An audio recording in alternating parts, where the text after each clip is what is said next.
یو سړی وو چې هغه علامه بیهقي را نقل کړی دی، ترجمان سنه والا را نقل کړی دی.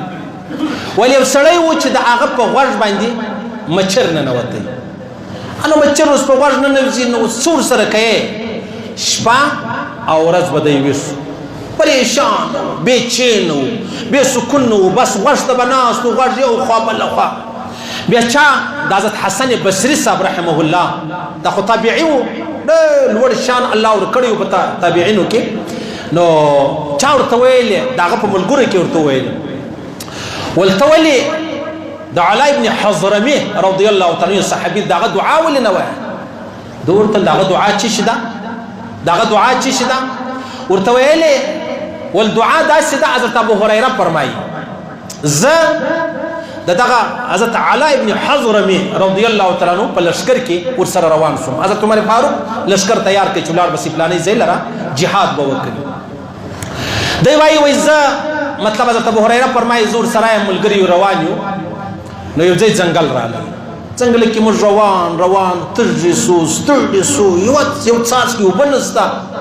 نو وایي قرار ده حضرت علا ابن حضرمي رضی الله تعالی عنه شکایت وسو، دی د لشکر مشر و، دی امیر و، کماندان و، کمانډر و، چې یاره دا مسله ده د تندې د لاس مړه سولو څه وکړو؟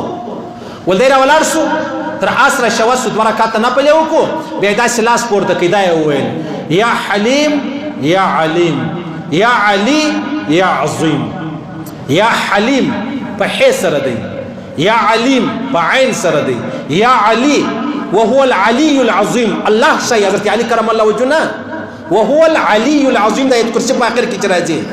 او یا عظیم دا توري چې وویل ول په خدای قسم کې دا دعا وکړه چې الله مو ډیر ترجیو ول په خدای قسم کې الله شو کړی ولو چې وریت ځای پر ځای رااله باران وورېدی او بیا مړ د خپل وشان د خپل آسان د خپل بودگان هغه په اوبو وبکړلو، خپل لوش د اوبو ډک کړلو، روان شو.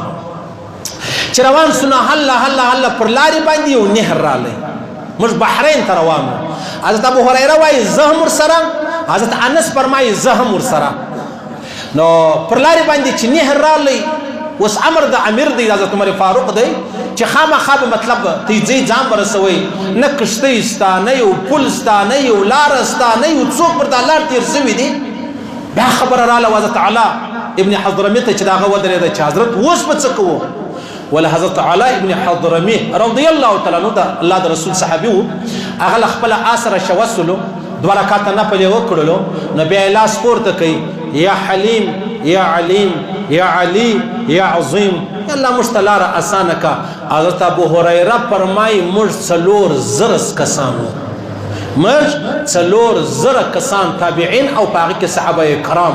وایي موږ په دې بسم الله وویله، بسم الله الرحمن الرحیم راځئ، ول موږ په دې اوبو باندې ورګډ سلو، په خدای دې مې قسم. حضرت ابو هريره فرمایي که نه زموږ د آس، نه زموږ د وش او نه زموږ پیدل چې څوک را روانو که به د هغو پښې نه ودې سوي.